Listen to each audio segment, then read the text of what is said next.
Bonjour à tous. Aujourd'hui, on va essayer de faire un petit peu la lumière sur les différents documents comptables que l'on peut trouver et le lien qu'il va y avoir entre eux. Donc nous sommes vraiment sur un cours de débutants en comptabilité. L'idée ici n'est pas d'aller trop loin, mais vraiment juste de poser les bases de ce que vous allez pouvoir rencontrer au cours de vos prochains cours de comptabilité. Donc on verra le journal, le grand livre, la balance, les documents annuels et on va voir exactement qu'est-ce que ça veut dire.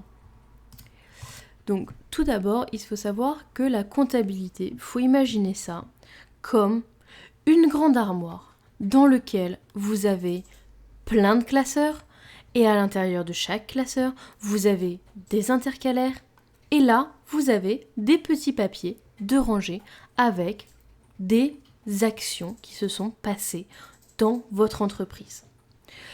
Et pour que tout soit bien rangé, il faut bien tout labelliser.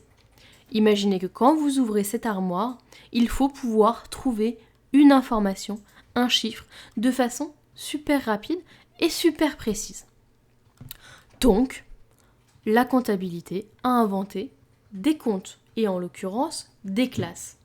Donc, la compta, c'est la grande armoire.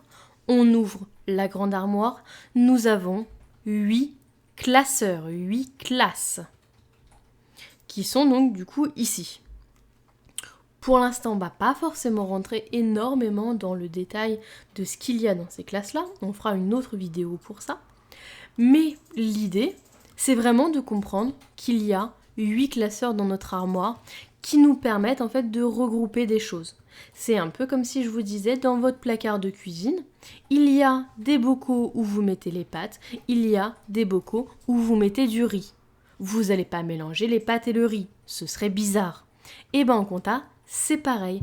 Dans un certain classeur, on va ranger certaines opérations, dans un autre, on va ranger d'autres opérations. Voilà.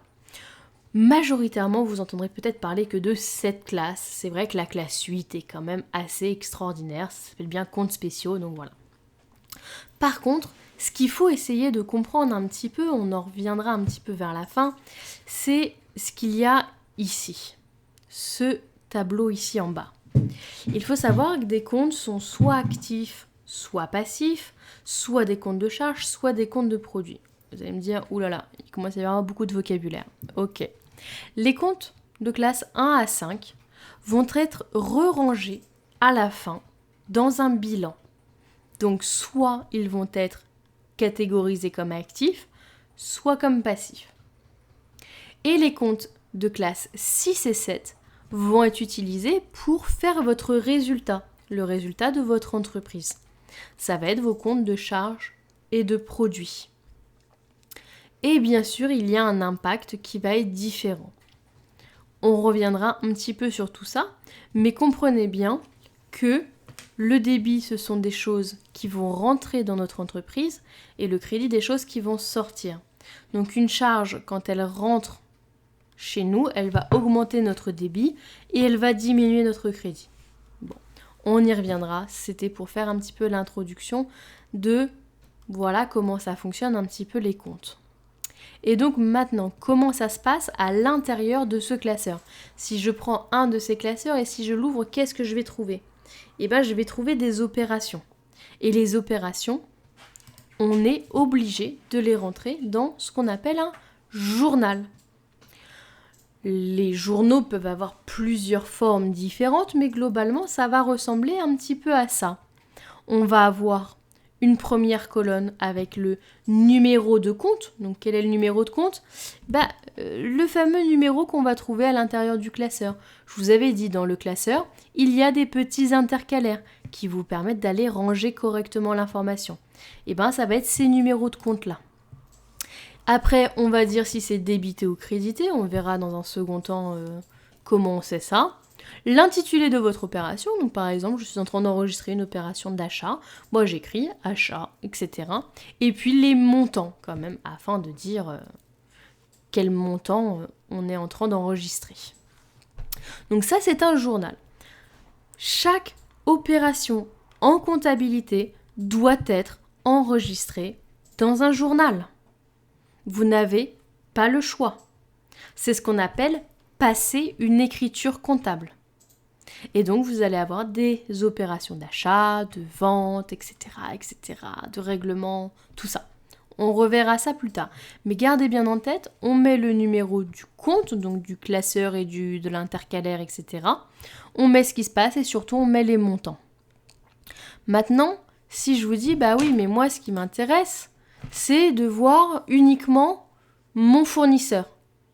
Donc, les gens à qui j'ai acheté, combien je leur dois encore, si j'ai tout réglé ou quoi. Eh bien, mon fournisseur, je vais ouvrir mon armoire, je vais regarder mon classeur numéro 4 parce que moi je sais que c'est le numéro 4. Et dans mon classeur numéro 4, dans mes petits intercalaires du 4, vous voyez, il va y avoir un intercalaire où je vais avoir écrit fournisseur. Je vais aller dans cet intercalaire-là et je vais avoir en détail précisément dans cet intercalaire-là, par exemple, mes fournisseurs. C'est ce qu'on appelle le grand livre.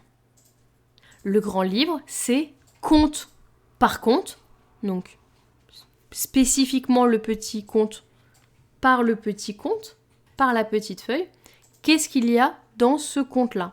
Donc par exemple, dans mon compte 401 fournisseurs, je n'aurai que ce qui concerne mes fournisseurs. Dans mon compte 411 clients, j'en aurai que ce qui s'est passé avec mes clients. Par exemple, si on regarde là mon client, si je prends ma petite fiche 411 clients, je vois bien que le 6 mai, je lui ai vendu des pommes pour 230 € et je vois bien que le 31 mai, il m'a réglé ces mêmes pommes. Pourquoi c'est intéressant le grand livre ? Eh bien, tout simplement parce que si vous cherchez une opération en particulier, par exemple si vous cherchez à savoir si ce client-là, il vous a bien payé, vous n'allez pas aller regarder votre grand journal où vous avez 60 opérations d'enregistrer.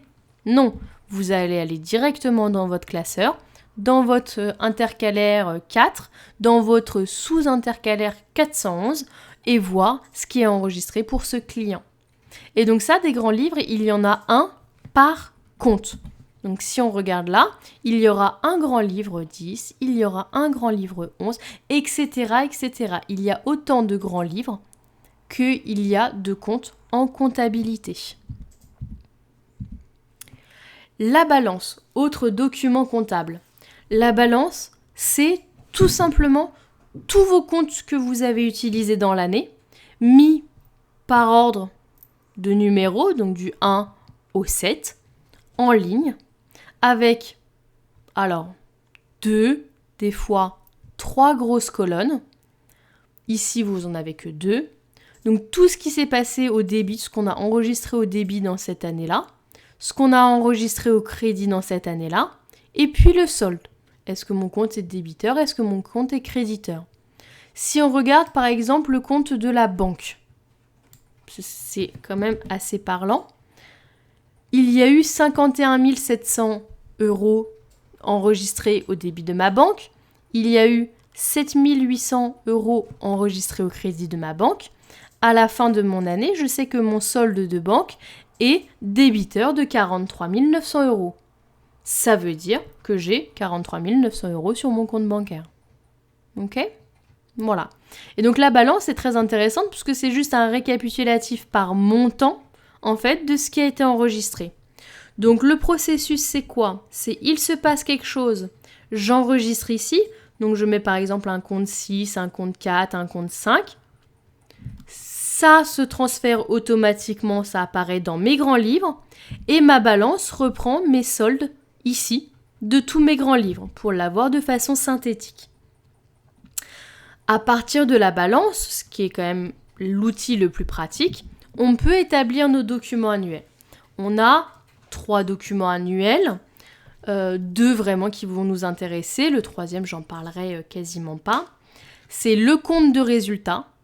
Donc le compte de résultat, c'est comme son nom l'indique, pour avoir le résultat de mon année. Est-ce que j'ai fait du positif ou pas ? Comment je calcule ? Produit moins charge. Donc les comptes de produits, c'est les comptes de classe 7. Je vais additionner tout ce qui s'est passé dans mes comptes de classe 7. Et je vais soustraire tous mes comptes de charge, tout ce qui s'est passé dans mes comptes de classe 6. Donc, je vais partir de ma balance. Ici, par exemple, si je voulais calculer mon résultat pour cette entreprise-là, je partirais de l'addition de tous mes comptes de classe 7. Ici, je n'en ai qu'un. Donc, je pars de 160 000 et je vais soustraire toutes mes charges. Donc, tous mes comptes de classe 6. Ici, donc, 109 000, 3 500, etc. Tout ça, je l'additionne et je soustrais 260 000. Et là, ça me donne le résultat de mon exercice. Si le résultat est positif, je vais appeler ça un bénéfice. Si mon résultat est négatif, je vais appeler ça une perte. Puis, une fois que mon résultat est calculé, je vais pouvoir établir mon bilan. Donc ici, c'est un bilan extrêmement simplifié où vous avez donc vos deux colonnes. Une colonne actif, qu'on appelle aussi emploi, c'est l'utilisation des ressources financières. Et une colonne passif, donc ce sont mes ressources, donc mes sources de financement qui doivent permettre de financer mes emplois. Mon actif doit toujours être égal à mon passif à la fin. Si c'est pas équilibré, c'est que j'ai un problème. Et on va répartir après le bilan en haut le long terme, en bas le court terme. En actif long terme, nous allons avoir tout ce qui est immobilisation, donc en l'occurrence investissement. En passif de long terme, on va avoir nos capitaux propres, nos capitaux permanents. Puis, on va avoir le court terme, les actifs circulants, tout ce qui est stock, créances, placement de trésorerie, disponibilité, donc mon compte bancaire, etc. Et en court terme, au niveau de mon passif, je vais avoir toutes mes dettes de fournisseurs, mes dettes, mes emprunts auprès de la banque, etc., etc. Mes concours bancaires, c'est-à-dire si je n'ai pas d'argent sur mon compte en banque. Et donc voilà, tout le lien est fait ici. Les annexes, c'est quoi? C'est un document supplémentaire qui est fait donc chaque année, qui est un document plutôt rédigé.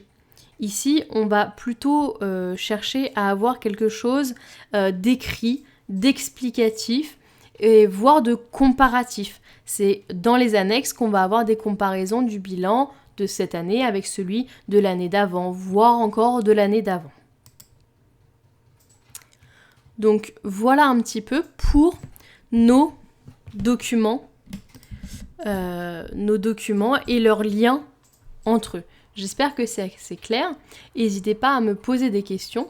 Et dans une prochaine vidéo, on verra plus en détail les notions de compte. Et vous avez déjà une vidéo qui est postée sur les écritures de base comptable. Donc c'est-à-dire le fonctionnement et l'enregistrement au journal. Voilà.